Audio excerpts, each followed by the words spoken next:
Hello and welcome to my presentation for our group project for public experience, for a project that we have affectionately named Supermarket Checkout Girl Simulator. It's a project using machine learning techniques to screen the ability of recruiting people to be a supermarket cashier. We started off at the beginning not knowing what topic we wanted to do, but looking at experiences such as Frameless in terms of it being immersive, involving both sound and visual outputs. And we were also enjoying the style and referencing to arcade games with ideas of repetition, possibly games, something fun, something where people may do the same thing over and over again, but with an element of nostalgia to it possibly. This was the first idea we possibly had. Already you can see here idea of card entry and possibly a cash machine, because we liked that visual similarity to an arcade machine and a cash machine, and that opens up a whole door of juxtaposition between gaming but real world issues and how can we combine them in a kind of ironic way. The context and narratives behind the work. We started looking at AI, concerns with AI, and quite quickly came to concerns with how AI could be replacing employees with its systems and models, how it's already starting to happen, but just how is that going to progress further. I started doing this research into AI replacing jobs, and in an article on unmodel.com in March 2024, a list of possible jobs most likely to be taken over by AI included data entry, data marketing, cashiers, drivers, and travel agents, which I identified as kind of jobs that transfer information from A to B. I was also quite interested in looking in terms of AI taking jobs that are more innately attached to an idea of humanity and being a human. I was really interested in concepts of therapy bots. So I did talk to a friend of mine who's the founder of a therapy bot called Kami and asked him a few questions. He brought up the idea of the Chinese room concept, which is reasoning behind AI not having the inherent understanding to take one-to-one jobs, because some jobs require intention and understanding. It's the idea that if you gave a monkey a Chinese dictionary, they could probably translate the whole thing, but they wouldn't become fully fluent because they don't have that intention behind it. They only have the dictionary. And I asked about kind of the idea of therapist placing, because I did want to push the idea of looking at therapy bots or AI therapy. And what he kind of pointed out was that therapy bots do not replace therapists. They replace self-help books. They replace the analog solutions that we've already installed that could be easier to do. So the ideas that we were kind of going into and that we were looking at, again, is AI replacing jobs and still looking at card machine ATMs, but the process possibly of an interview and bringing in this idea of screening, the idea of money as a game. So that contrast and kind of comparison of monotonous jobs as a video game and also just kind of play versus work. In this article, it talks about how 50% of HR managers admit to being affected by unconscious bias, which is obviously an issue and a debate that's been ongoing. But it does mention that 43% of HR are already using AI to recruit people, and this is through interviewing and assessments, which kind of pushed us further along on what we were already thinking about. I reached out to someone I know who does higher level leadership recruitment and was asking if she uses AI to measure capability specifically. And she said she doesn't necessarily use it to express capability, but it's in terms of just as a tool to look through CVs and a lot more on the lower level jobs as well, because obviously she does higher level stuff. So that's very much still focused on humans. And I think that kind of solidified the fact that I was thinking we should definitely do something that's more a kind of a very average job, working class, not necessarily something that people assume requires a lot of skill, but it's something that needs to be very human to do so. So that's customer service, that's dealing with difficult customers, that's doing something monotonous, which I was very much pushing, I think, on this. So we were looking at ideas of placing your face into a job, simulator in yourself as a job, and then printing, keyboard games where you maybe train the AI to do certain jobs, giving tasks and predicting what job you're suitable for, performance meetings, and screening on abilities, and games to assess the task you're doing. This is the kind of mood board we were working with. In terms of research, now we were more specific on kind of what we were looking at. We were looking at Face Work by Kyle MacDonald, which is kind of in a imaginary world where humans are the AI that are doing the little jobs from the house. So it's jobs you can do with your face. And what we really enjoyed from this, aside from the facial expression kind of input, was the takeaway here, and the kind of the idea that you have a receipt from it, which very much comes up later on. We also looked at Eliza, which is one of the first chatbots in the 60s. We realised this was feasible because I have used a facial expression API in a previous project, and I was pretty confident that I'd be able to apply it to what we were thinking about. My role in this project was very much the facial expression input. We had 2 inputs, and that camera input and the output, the audio output, was my kind of side of the coding. But also I think I was very much driving the concept and helping tie in a lot of the ideas so that it was kind of balanced and not just all computing, not all concept, but kind of something in the middle. We also became quite passionate on the idea of using the receipt printer, because once we identified we wanted to have the project be about a supermarket cashier experience, because we wanted it to be something that the users would likely have done before. We wanted it to be a very everyday job, something where the person is really seen as a tool, probably not seen as skillful, just also probably getting the brunt of a lot of bad customer interactions. But yeah, something quite human and having to think on your feet, but kind of being overlooked. And obviously identified as something that AI will probably do replace. So we very quickly we want a receipt takeaway from this because that's just cool.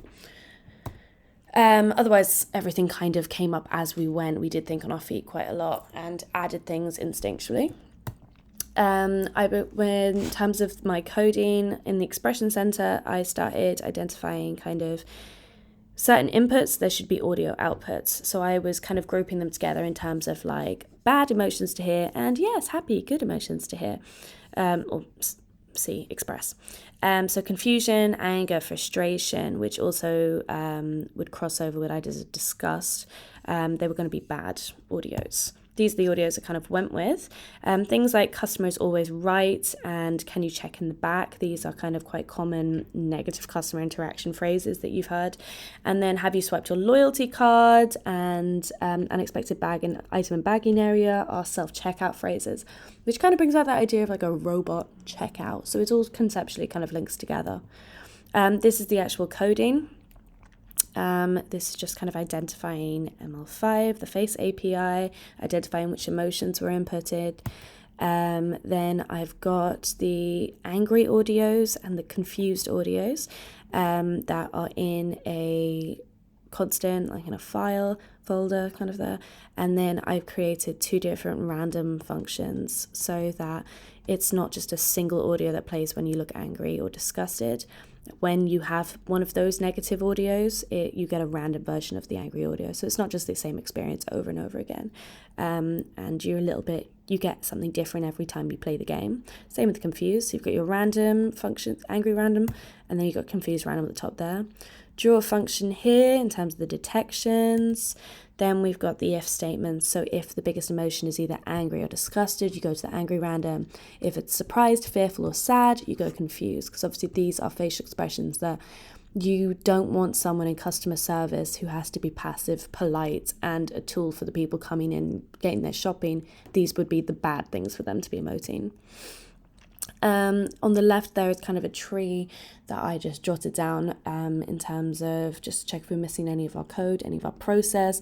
As we kind of added things, like little ideas, as the ball got rolling, obviously we came up with a lot more things we wanted. So it was lots of checking. We had all the inputs, all the outputs. We haven't forgotten anything we wanted to do.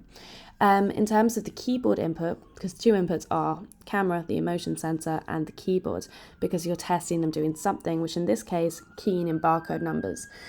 We debated having RGB bulbs that signify which barcode to put in, but then that meant you really only have one go at the game and then everything kind of gets old. So instead of that, we kind of moved on and decided we wanted to have the numbers be randomly generated and come out of the receipt printer at real time. This is the receipts we were looking at. So as you can see, those are the numbers coming out instead of the RBG. I did slip in. I will admit this was also me, though you're such a clever girl. I thought that was quite funny. No one changed it. I just think the condescension of the robot saying this to the human, just putting in the numbers, very basic task. I thought that was funny, I'm going to be honest. But this is also evidence of something that we found quite difficult in terms of the formatting of the receipts. But you can see here they're being timed. We wanted different parameters that you're being tested on in terms for the job. And your emotions here are not only for the audio outputs, they're also being counted, and they're being used kind of against you almost. It's kind of quite fun for the user to then be able to see all the emotions that they don't necessarily were aware that they were emoting. This is the 3D structure we had, which very much was built around the items we had. We kind of modeled it off of an IKEA kids till. I at one point did ask, can we just buy like a kid's toy till? Because I just thought that, again, the play versus job thing, there was that crossover, because we didn't know if we wanted to stick necessarily having something be very arcade game or have it be interview and processing and screening, so we wanted something kind of in between. This is the tech spec. Feel free to have a little read. As I said, input the number pad and camera, outputs printer and speaker, but that speaker ended up becoming headphones just for the public experience. It makes it all more tied together. It just works better. These are all of the elements and the box itself, and with its lid with the things fitted in. This is Jen trying our project on the little kind of preview day like thing. She looks really into it. Once we got the tech stuff to this sorted, we pretty much kind of hit pause. We're happy with where this is at conceptually and altogether. It was tied together well. The only thing we just hadn't really done is all the aesthetic stuff for the actual exhibition. So this is very much our bookmark aesthetic stuff, but we want to really supermarket it up, which was kind of the only feedback we got on this. It's just making sure conceptually it was really kind of all together. But yeah, when everyone was trying it, it was really great to see everyone's reactions, because you get a takeaway of the receipt, and everyone was quite excited, and people were comparing their scores, and people were going, oh my god, I got hired. Some people were going, oh no, I got fired. And it was just fun to hear about people going, yeah, I did this job too once. I miss being in Primark and doing supermarket checkout, which, there you go. After that session, we did this quick little sketch on how we think it'll actually look. This is a Blender sketch that Bailey did for how we believe it's going to look at the exhibition. And yeah, here's our final product that we currently have. What went well? I think we tied in the computing, the coding, the tech side quite well with the concept. I think we all did elements of this project that worked really well for what we're good at. I'm not necessarily the strongest at computing, physical computing, but that was okay because I am okay at coding somewhat. Actually, you're marking my stuff, so I'm going to tell you I'm amazing at coding. That should reflect in my marks. But I think I'm quite good at concepts. I'm good at storylines. And I think Dulan is amazing at doing the actual physical kind of mock-ups and specs. And he was brilliant on the 3D structure we made. It all looks really polished and just really sexy and really fun. And I think people were having fun with it. Yeah. If we did it again, I want to, not necessarily if we do it again, but further on from this project, I want to add further stuff to the receipts, the formatting of it for when it's printed out. I want to put barcode in it so it looks more like an actual supermarket receipt that you're walking away with. I also want to add a randomizer function for the positive reinforcement lines you get when you get the line right. Because yeah, you are a clever girl, and I do think that's quite funny. But I just think other things would make it more interesting. So extra little lines of output that people get on their receipt. Also, there's some extra audios I'd like to put in. Something that plays when you begin, something that plays when you end. Make sure you take the receipt. And yeah, there's just a few aesthetic things I want. We want to put a sign above. We want to have one of the divider, the checkout dividers next to it with the instructions of what to do, like press enter. We want to get a basket. At one point I wanted the basket to be filled with kids' fake plastic food. the others one obsessed with that. But again, I just think it's fun to make this quite childlike and playful. But yeah, that was it. Thank you so much for watching.